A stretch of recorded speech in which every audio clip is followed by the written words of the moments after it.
All right, let's get ready to rumble. Today, we're stepping into the ring to finally settle a classic content debate: blog versus article. Now, they might look kind of similar, but trust me, they pack very different punches. So, if you've ever used these terms interchangeably, you're going to want to stick around. We're about to break it all down so you can land a knockout with your audience every single time. So, why does this even matter? Well, for any business owner, marketer, or writer out there, getting this wrong is a big deal. Choosing the wrong format is basically like bringing a tennis racket to a boxing match. It's just a surefire way to waste your time, your money, your effort, and completely miss the mark with your audience. So here's our game plan for this showdown. We're breaking it down into 3 main rounds. First up, we'll get into the vibe and voice. Then we'll analyze the build and backbone of each. In round 3, we're tackling their goal and their game.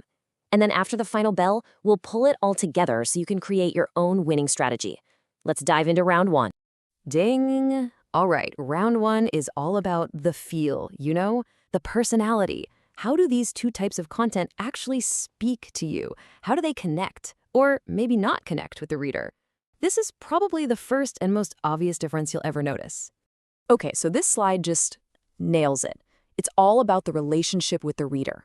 A blog is designed to talk with you. It's friendly, it's relatable, it uses words like you and we to pull you in, kind of like you're chatting with a friend who just happens to know a lot about something. An article, on the other hand, presents information to you.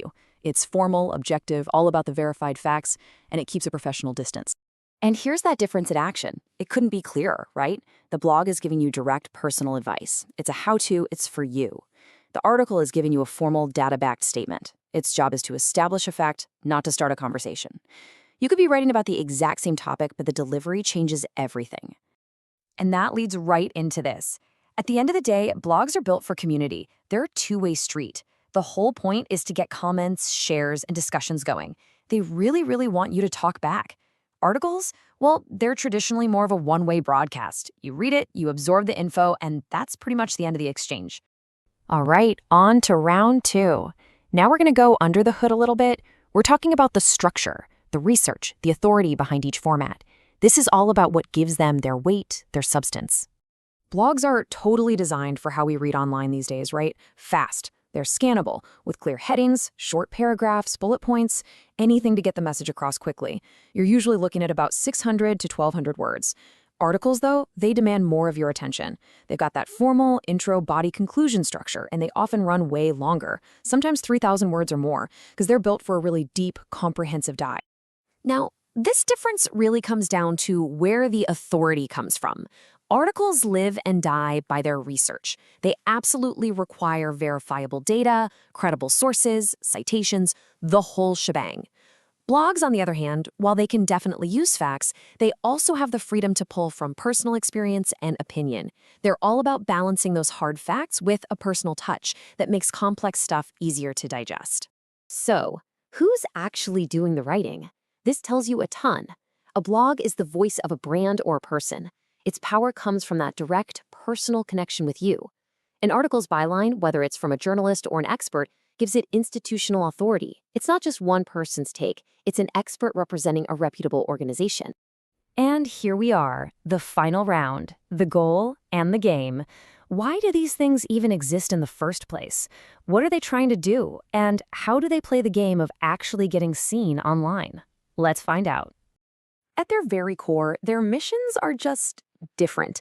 A blog's purpose is all about creating connection and driving engagement. It's a tool for pulling in an audience, building a community, and generating leads.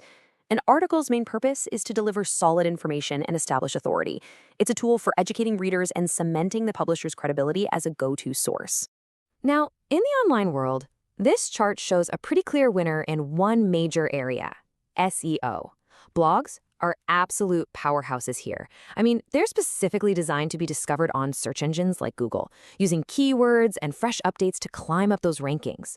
Articles? They often aren't built with SEO as the #1 priority. Their main goal is that deep informational quality, not just search visibility. So let's put it all together. This table gives us the perfect, at-a-glance summary of the whole showdown. Blogs are conversational, built for engagement, and have a super high SEO priority. Articles are formal, built for information, and are all about establishing authority. Each one has its place, and now you can see exactly where those places are. So the fight's over. We've got a really clear picture of both contenders. But what does this actually mean for you? How do you turn all this knowledge into a content strategy that actually works? Okay, this right here is probably the most important takeaway of the day. It is not an either-or situation. The winning strategy isn't about picking one champion, it's about building a championship team. You use blogs to attract an audience and boost your visibility, get people in the door. Then you use well-researched articles to build trust and establish yourself as an authority they can really count on. So here's how you can put this into action, like right now. First, define your goal. What are you actually trying to do? Are you looking for traffic or for trust? Second, pick the right format for that job. And third, create with purpose. Know exactly why you're writing that blog or that article, and make sure every single word is working towards that goal. So, there you have it. You've now got the blueprint to make way smarter, way more effective content decisions. The only question left is the one on the screen. Now that you know the difference and you know the strategy, what are you going to create next to connect with your audience? I hope this really helps you build out your plan. Thanks for